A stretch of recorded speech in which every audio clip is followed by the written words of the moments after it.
Hey everybody, welcome back to Life with Lolo. It is time for my weekly recap of Sistas. It is season 1, episode 15, and it was titled Too Much Glass.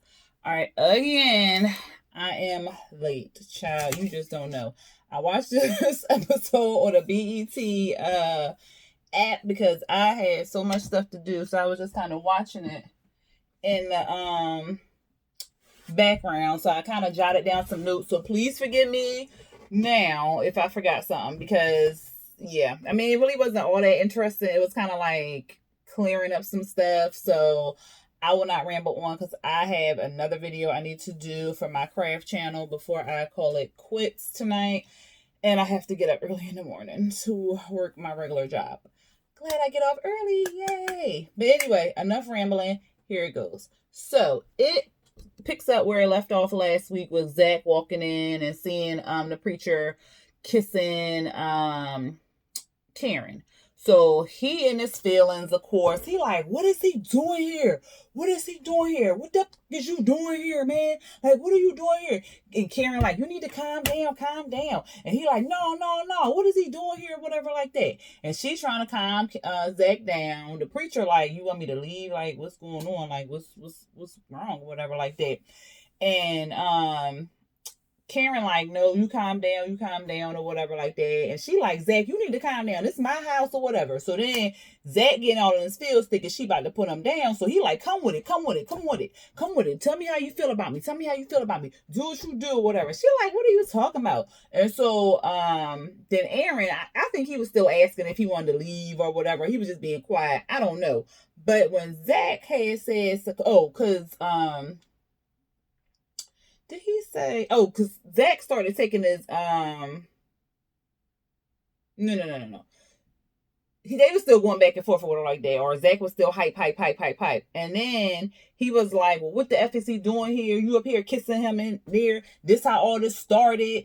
And that's why his wife killed herself or something like that. Aaron started taking his jacket off or whatever, getting ready. And he was like, come on, let him go. Just let him go. Come on, I was like, if he don't calm the beat down. So he telling Karen to let the preacher man go. Karen trying to calm him down. She like, no, that is not in you. That's not what you do. Like, you not finna fight him or whatever like that. And then I think he said something else. And was that when he took his? I don't know, but at any rate, Zach said something. Oh no.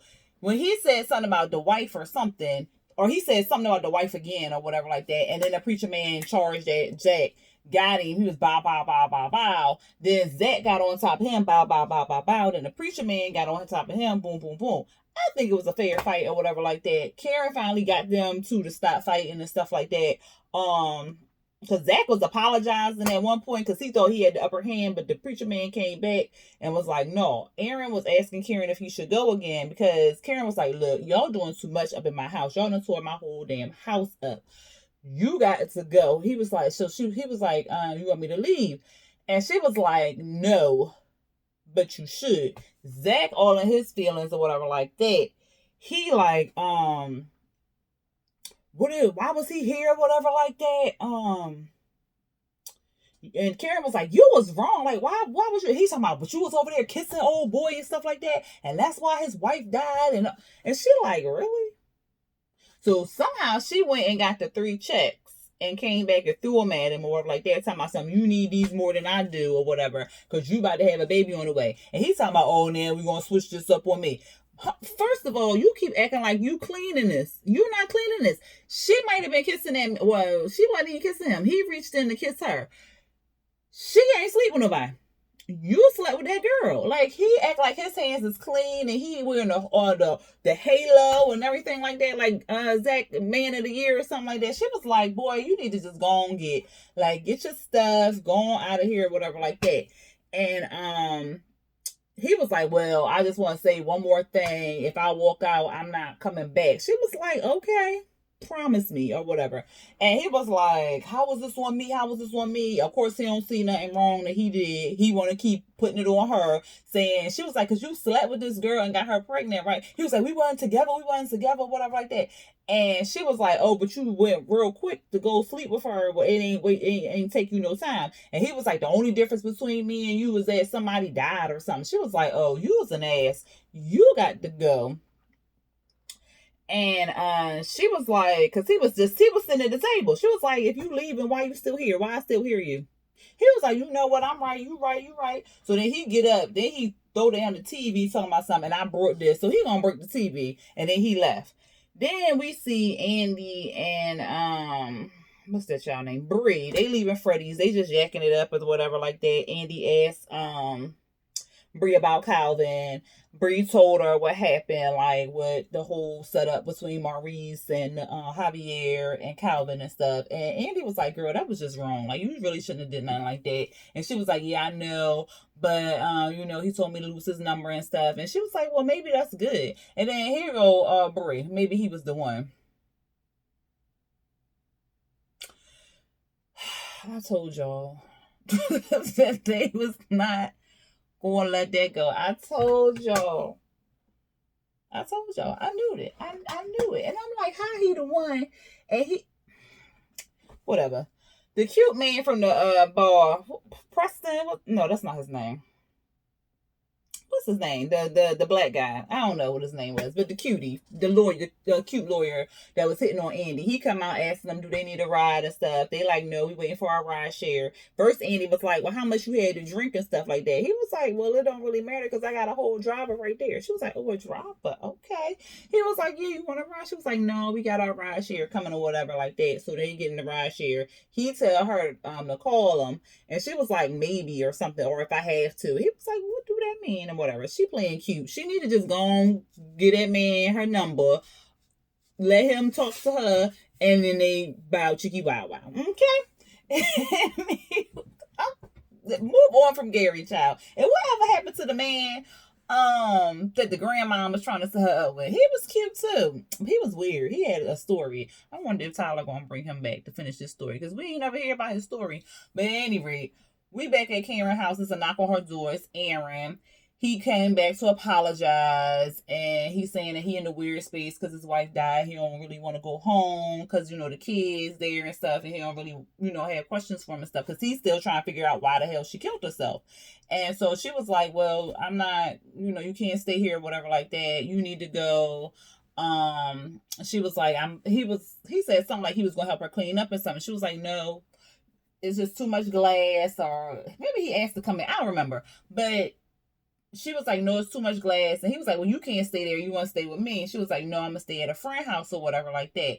And so he is telling her he want to bring a cleaning crew over. And she like, no, that's okay or whatever. So he ended up leaving and going home.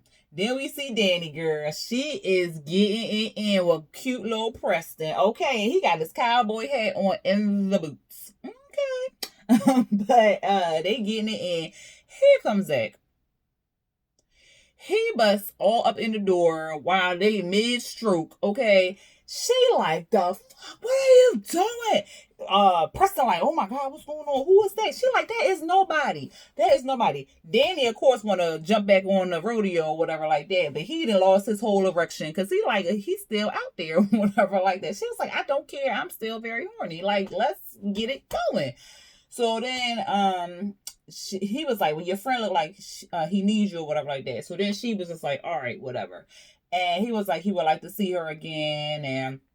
And they going she said she was going to call him in the morning time or whatever. Because he was like, don't wait too long to call me. She was like, oh, no, I'm going to call you in the morning. So she going to call him in the morning. She was saying she had an amazing time with him. And he going to tell my son, wait till you see my 3-pony trick. What? They going to show that?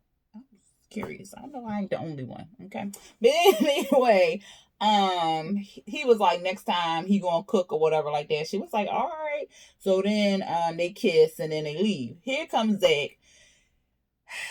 Child. He come into the room. She fussing him out because she like, oh, you was a whole cock blocker. You come in here mid-stroke. Why are you here? Like, what are you doing here?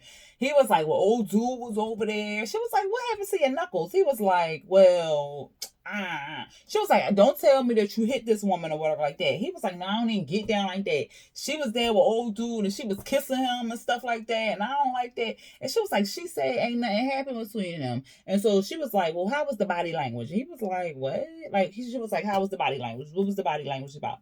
So he was like, she had her arms crossed or whatever like that. He was like, yeah, she had her arms crossed and stuff. So she was like, well, she only do that when she uncomfortable, angry, or she not interested in stuff. He was like, no, I don't buy that. I don't buy that. She was like, well, I don't care what you buy, but you need to be buying your ass up out of here. Like, go and get you a mortgage somewhere else because you can't stay here.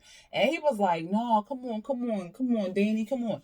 And so she was like, well, look, I'm calling Karen. She called Karen up and left a message on her phone like, Zach over here, come get your man, girl. Come get him. I don't want no beef between you. We doing good. Like, I'm just letting you know, your man here, call him or come get him, okay? So he said he don't have no place to go. He can't go to no hotel because she told him to go to a hotel. He was like he can't go to no hotel. So he ended up going laying on the couch or whatever because she was like, give me my key, close the door on your way out. But he ended up sleeping on the couch or whatever like that. What happened? Oh, because she really cussed him out because she was like, you screw up. You up here fussing at this girl like you don't got a whole baby mama at home. And so he was just like, I ain't got no baby mama or whatever like that. And so she was, like I said, fussing him out or whatever like that. We at Karen house. Not Karen house. Karen is at Andy's house because Andy came in the house. There was music playing, like all this stuff. She was like, who is in here? Girl, I was like, please don't tell me it's Leslie. Please don't tell me it's Leslie. That's the first thought I had. But it wasn't. It was Karen. Karen basically told Andy what went down at her place and stuff like that. She was like, I text you, but you ain't reply. She was like, yeah, I ain't trying to check my messages. I'm like, so you ain't gonna check your phone at all because you scared Gary? Girl, stop. Just block him. Like, whatever. But she don't want to block him because, of course, she's still in love with him and she want him to text her. But whatever. So basically, Karen was like, yeah, they was fighting and stuff, and Aaron threw down on Zach like he ain't never seen a Bible in his life. So they started laughing. They had popped open up expensive champagne. Karen asked could she sleep with Andy that night, and then they went in the room. Of course, they was just girlfriend sleeping, and not girlfriend sleeping.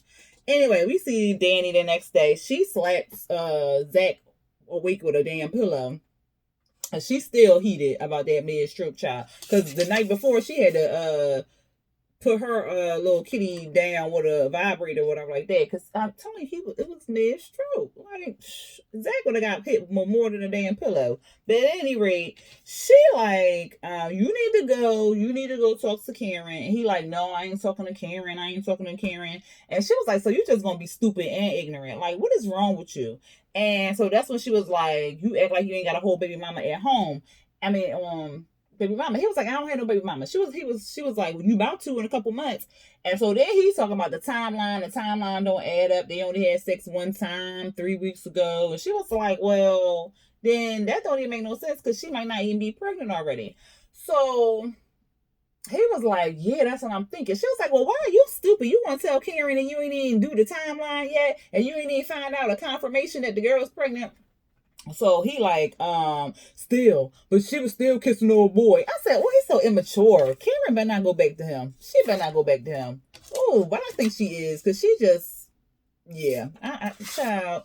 Anyway, we see, Karen and Andy, Karen and Andy, they wake up, they talk, it was just like little chatter. They just talking about the men and their lives and how they ended up where they are. Andy did ask Karen if she liked the preacher or whatever like that, because she was like, he kissed you, girl, do you like him and stuff? And she was like, I don't know, like, I don't even know, girl.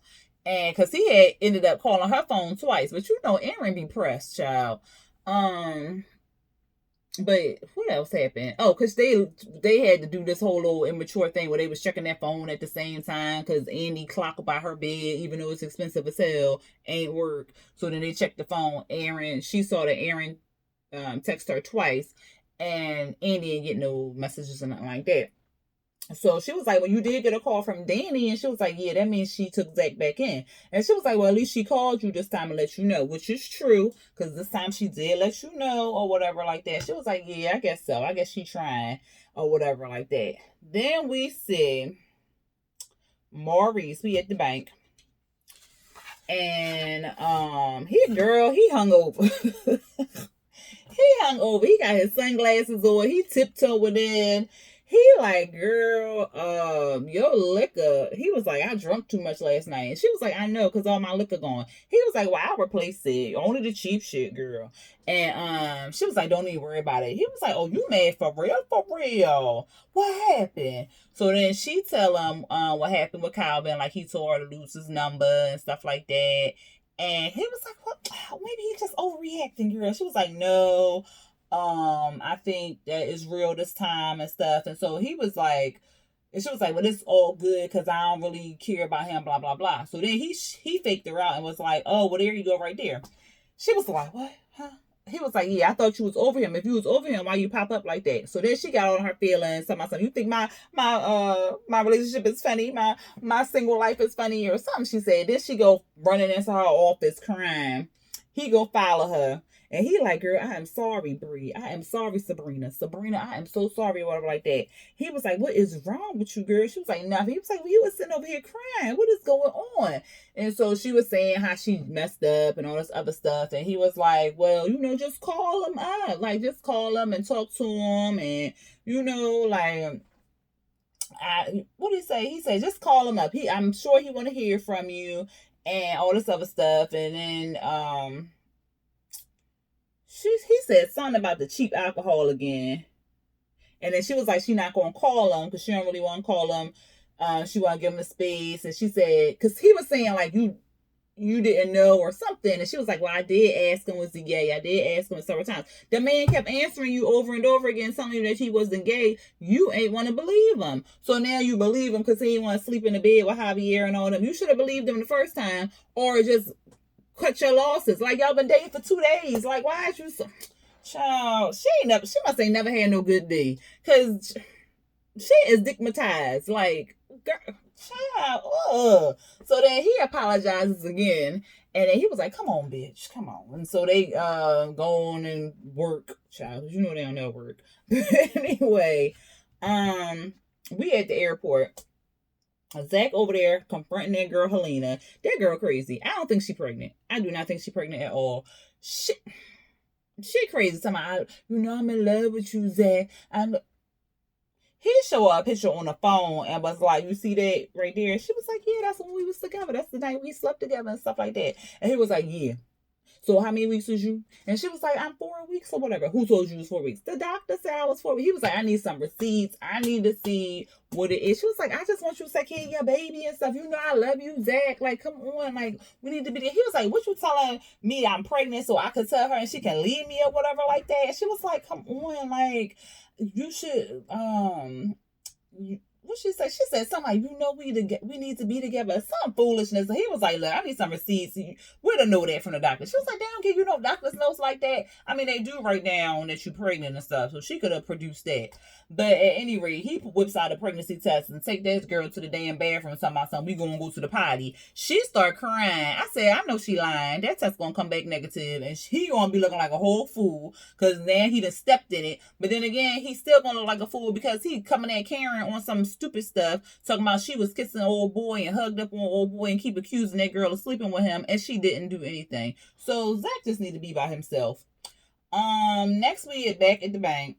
I should just sum them up. But we back at the bank, and Brie and Maurice looking like they working. She taking a customer, and he was like, I'm Lyle, such and such. And she was like, okay. And he was like, I'm Calvin's dad or whatever. So he was like, I want to talk to you. So they go into her office.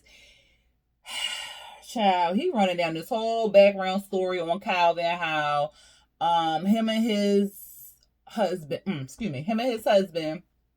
was working at the hospital with Calvin's birth mom, and she had cancer, and she wanted Calvin's dad to adopt him or whatever like that. Calvin, of course, was teased and all this other stuff because he had 2 days. They didn't go to any of his games, so he wouldn't be teased. Like all this sob story. They raised him to be this way, they raised him to be that, but he's not gay, and he because he was like, you not the first girl who did this. So that seems like it's a pattern, because Calvin ain't coming straight with these people. Like, just come straight with these people. Look, I'm not gay. I was raised by 2 dads. I'm feminine. I'm in touch with my stuff. I like to wear lacy panties. I like to do this. I like that. Like, come that's first dates type stuff. Like, come at me and tell me what you doing or like that. But the dad said he's judged all the time and stuff like that. And Calvin came home to him and was telling him how he was infatuated with Brie at the bank, and so he finally built up his confidence enough to talk to her. And then he came home, he was all excited, he was telling his dads and stuff, and then they was excited. And so when they broke up, when that whole debacle happened, then he came home to them crying and stuff. So the dad like, look, don't tell him that I came here to see you or whatever like that, but you should call him because he would really like to hear from you because he really likes you and all this other stuff. And that was pretty much it. I was just like, why? Just why? Just a grown, okay. It's a grown ass man. And your daddy coming to talk to your girl. Whatever. Then we see Andy at work, child. The secretary, Fatima, she come up to her and she was like, because Andy was like, anybody in my office, I get any phone calls and stuff like that. She was like, no, girl, But look, I don't want to overstep my bounds, but something going on and I don't like this bullshit. And she was like, what are you talking about, Fatima? She was like, I don't know, but the partner's running around all day and it's hush-hush this and stuff like that. I don't know what's going on. And she was like, Jasmine is in your office or whatever like that. And then she apologized to her. So I was like, she know more than what she's saying. And she was saying that she was in a conference room. And Andy was like, all right, girl, well, okay, go on. So... And she, so then, like I said, Fatima apologized to her, and then she told her, like, she should go. Now, I don't know if she was telling her, like, she should go, like, go home, or if she should go to her office. But Andy took it as to go to your office. So she goes to her office. She walked past the reception room. Guess who's sitting in there with the partners, y'all? Jasmine and Gary, hugged up, all booed up, looking like they been like that for a long time. And then, of course, it cut off. So we shall see what's up with that. Is Andy about to get fired? Did Jasmine, cause what they doing, because that's just divorce, right? They just do divorce. So what they doing up in there unless they snitching on Andy and trying to take her under? It's going to be something interesting to see. Well, I do apologize for the delay in the review, y'all, but I still had to put it out because, you know, I like this show for some odd, strange reason. I like giving this review to y'all. So I hope y'all like this review. Tell me what y'all thought about the show down there in them comments, and tell me what y'all thought about that this review. If you liked it, please hit the like button and share it with your friends. And if you're not subscribed, please hit that subscribe button and also hit the notification bell to be notified when I drop new videos. Today is Valentine's Day, early Valentine's Day. It's like midnight. So happy Valentine's Day to everyone who is watching this. And I'm supposed to do Love After Lockup, but I don't know if I'm going to be able to do it tonight. And then tomorrow is my birthday. So I definitely won't be doing it on Saturday. So for whoever watches it, it may come up late Sunday or early Monday. So be on the lookout for that one. And I think that's it. I dropped everything I needed to drop. So anyway, until next time, everybody, peace.